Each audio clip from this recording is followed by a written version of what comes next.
What's up with everybody? It's your man Mario B. And Nicole. We're back in with another reaction video, another special video quest from Euro Ty Ely. Yeah, Euro is a huge supporter of our channel. Yep, and they want us to check out what is Eurovision by Geography Now. So this is awesome because I know you've asked us, or you've had us look at several Eurovision. Yeah, it was pretty good, cool. And we're always like, well, how does this work exactly? So this will explain it to us finally, and we'll understand. Yeah, and we definitely like Geography Now, man. Yeah, I love him. Like He's Barbie, awesome. he's dope. Explains things great. Yeah, so we finna dive right into it. If you wanna pick out our next video suggestion and help support our channel, check the links to our Streamlabs will be in our description and our video course. So let's dive right into it. We're almost done being written. We're gonna film this week, so that means this is round 2 of filler week. I asked you guys on Facebook, Twitter, and Instagram what are some topics you would like me to cover on filler week. The last one was the World Cup, and this time it's gonna be, by popular demand, Eurovision. By the way, guys, I have a little bit of a list because I'm straightening my teeth with aligners.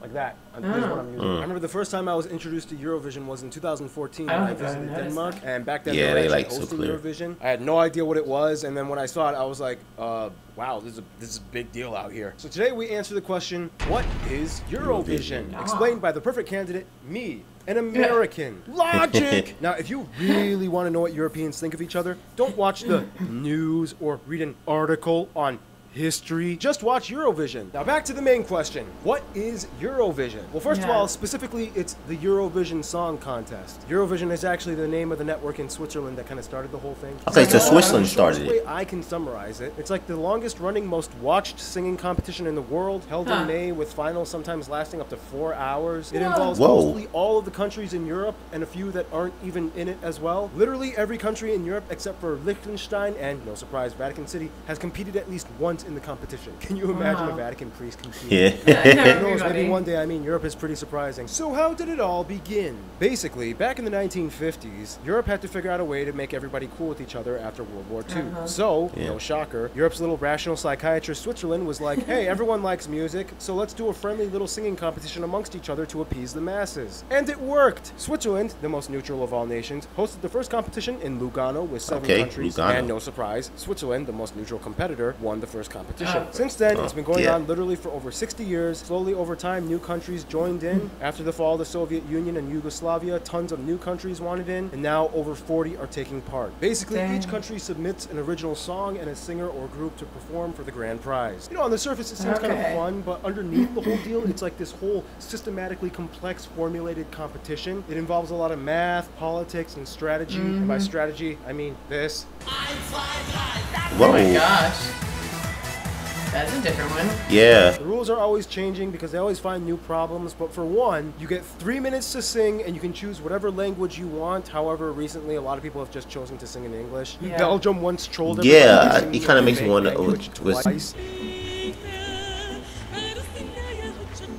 And for some reason, Norway once sang in Swahili. Oh, we've seen that. Because they are the biggest financial contributors, there are 5 countries that automatically qualify for the final every year. They are France, Germany, Spain, the UK, and Italy. Now you might think because these countries automatically qualify, that might be unfair. Yeah, why to is make that? up for it, these countries usually send in singers that like deliberately suck so that they can kind of make up for the advantage. Oh, that's why they do that. You got 0 points, nobody voted. They did not sound very good. Mustache.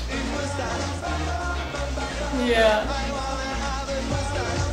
What That's the? your song. I want to have a mustache. Just grow it.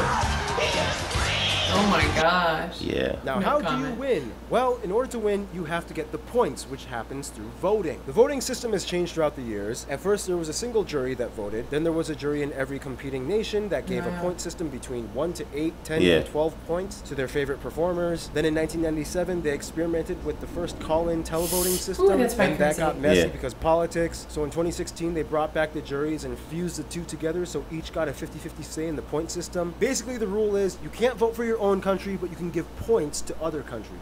Yeah, that's more fair, because people always vote for their own country. Kind of messy. You can really get a sense of who the real friends are. Like the Nordic countries always support each other. The Slavic countries, Greece and Cyprus always give each other like the highest points, and so on. So that's why they had to bring the jury system back to balance things out. To this day, Ireland has the most wins at 7. Sweden comes in next at 6. France and Luxembourg and the UK each have 5. The Netherlands has 4. Denmark, Israel, and Norway have 3. And Austria, Germany, Italy, Spain, Switzerland, and the Ukraine each have 2. Otherwise, when it comes to performances, pretty much anything goes. You can wear wacky costumes, use silly props. You can incorporate elements that illustrate your nation's culture or heritage. You can run around in a hamster wheel. You don't even have to use performers that are from your country. I mean, Celine Dion won in the 80s. She competed for Switzerland, and she's from Canada. You can take the competition seriously, or you can make a complete fool of yourself. And that's kind of the other thing that needs to be addressed. Apparently, from what I've been told, many of the countries that compete in Eurovision don't even want to win Eurovision. As in, they deliberately suck so that they can lose. Now, why would you want to lose Eurovision? Because according to the rules, the winning country of Eurovision has to host the next Eurovision. Eurovision is like hosting a little mini Olympics. It costs a lot of money and taxes to accommodate such a huge event that gets bigger and bigger every year. This is where the infamous troll contestants come. Then why compete every year there are so many with like over-the-top, campy, horribly constructed performances. And it's one of the biggest appeals to watching Eurovision. Everybody wants to see the trolls, and it's almost like there's an art to it. The struggle is joy. Yeah, they want to see the campiness. You can tell if it's a troll if the song is either about partying, dancing, or having fun. Usually played to a very poppy techno EDM track, usually accompanied by over-the-top flashy costumes and props or bad dancing. From what I've seen, Latvia and Lithuania seem to be really good at this. Like Latvia once dressed up as pirates. What the? Lithuania literally submitted this. What? Who? Yeah. Oh my god. It's crazy. Look how you dancing. Surprisingly, they came in 6th place that year. You know, what? Usually there's going to be a bunch of slip-ups and mistakes. Yeah, the strings attached to him. Yeah, that's just slip-up. Spain. Ireland once sent in a screaming puppet.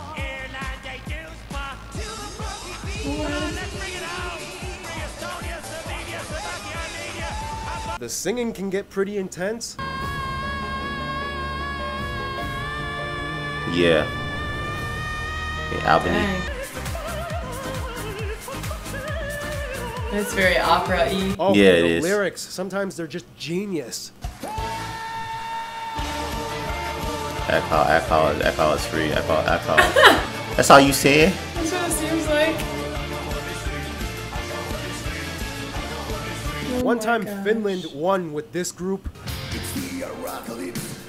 We seen that, didn't we? I think we seen a glimpse of them. Yeah, we did. Because they won the 1 year. Remember? Yeah. Oh, and don't forget, drag queens after winning drag queens. And there was that one time Russia was like, screw it. We're just going to send in a bunch of grandmas baking bread on stage. What the heck? Oh my gosh. It is entertaining in a sense, like.